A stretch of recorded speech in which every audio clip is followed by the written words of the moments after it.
Hello, and today we're going to be installing the Lockly Guard Latch series, the 679L from Lockly.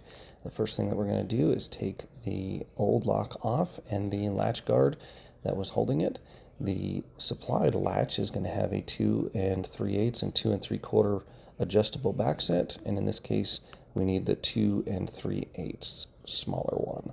Also, the hole was not drilled out to the full 1 inch, so it's nice to have that 1-inch hole saw ready to go to make sure you can enlarge that hole so that the latch fits properly. Now we're installing the latch itself and making sure that it is in the proper position where the square spindle is centered in the hole so that we can properly install the lock. Again, this is in the 2 3/8 position, so it's nice to have that latch that will slide into both positions. Now here we're going to have to rehand this lock as well, so we'll go through that process as we move forward. We're going to go ahead and put the lever portion on the outside, and then we're going to put the back plate on the inside. The only problem is I got just a little bit ahead of myself and forgot to install the square spindle, which we're going to have to do here in just a second. So that square spindle is now in my hand along with the cotter pin.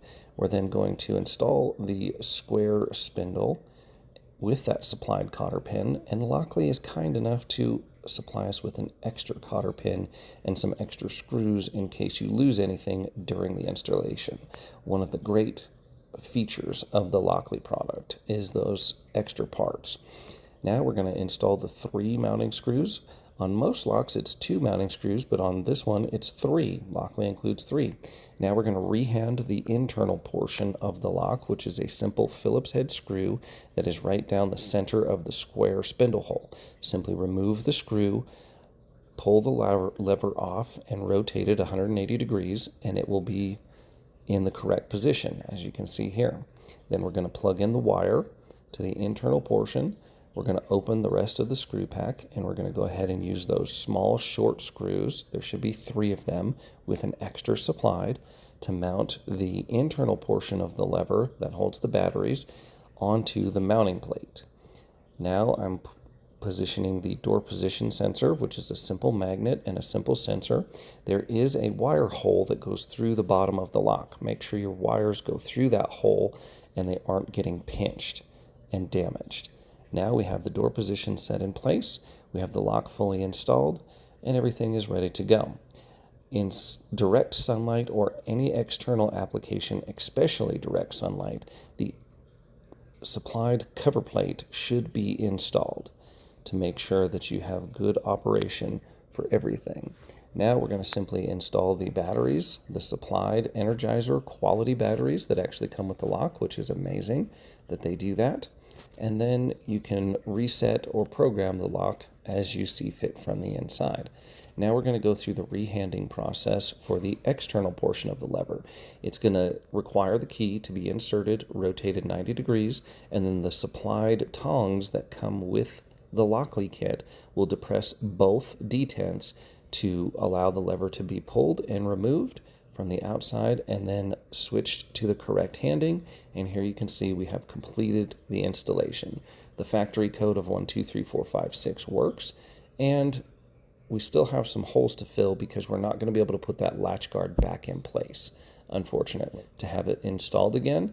So we're going to have to go ahead and fill these holes so that the job looks professionally done. Anytime there's any holes left in any kind of installation, they should be filled with some kind of epoxy, wood putty, or caulking, depending on your application. If you are installing on a fire door, you need to use the proper, appropriate fire door caulking or follow all of your fire door rules. Now we're going to install the same lock on another door. I wanted to show the differences in the installations when we install the supplied fire rings or fire kit designed to be installed on a fire door.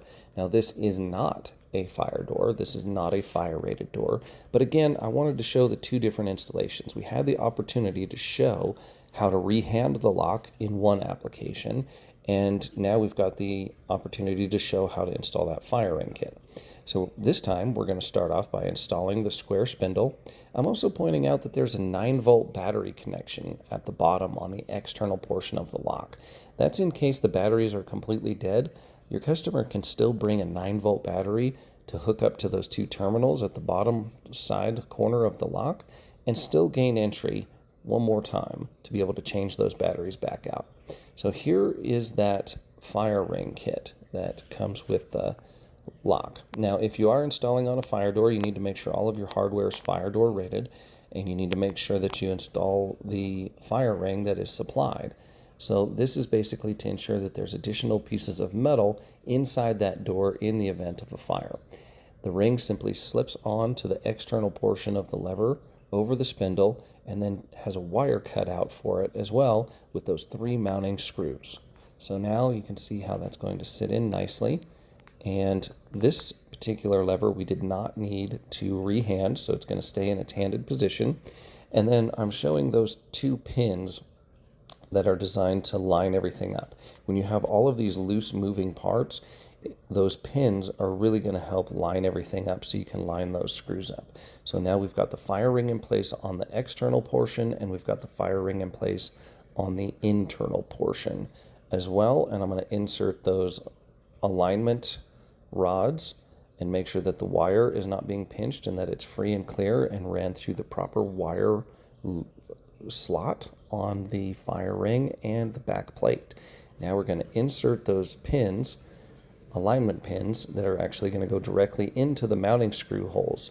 So we have 2 pins and there's 3 holes. That means we can have everything lined up and install that top screw to cinch everything together. And once we have that in place, we can go ahead and remove the alignment pins because everything will now be held into place. Always recommend using a hand screwdriver when installing that first screw. All of your screws should be started by hand rather than a drill or impact driver to avoid cross-threading. And now that those alignment pins have been removed, we can install the additional 2 mounting screws through the back mounting plate. Now I'm pulling the door position sensor wire back up a little bit so that we only have what we need exposed. We're going to make sure that the connection from the external keypad goes into the internal portion of the lever, and you can see where the slot is. Mount the slot to the slot on the internal portion and plug everything in. Then make sure none of your wires are being pinched in any way, shape, or form. Make sure the door position sensor is ran through the little wire run that goes through the bottom of the lock. And then again, we've got those mounting screws, those short little stubby mounting screws to mount the internal portion of the lever to the back mounting plate. Go ahead and screw those down, and then there are additional screws as well, just in case they're needed. Once those are all tightened down, we can start looking at the door position sensor and making sure that it's in the correct location.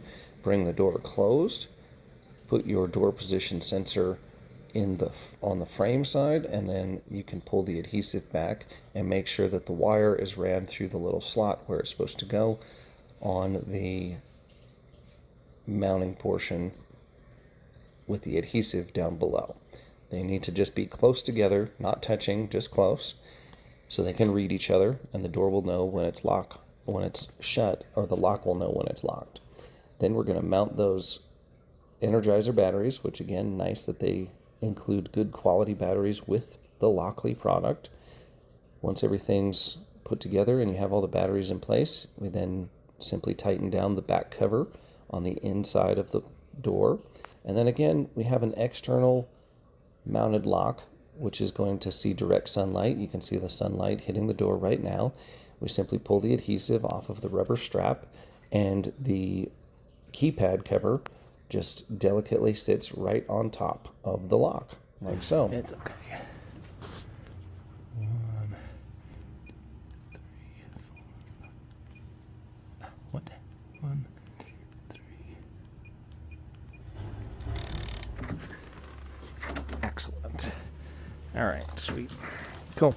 So it'll open with the fingerprint, it'll open with the code, it'll open with your phone.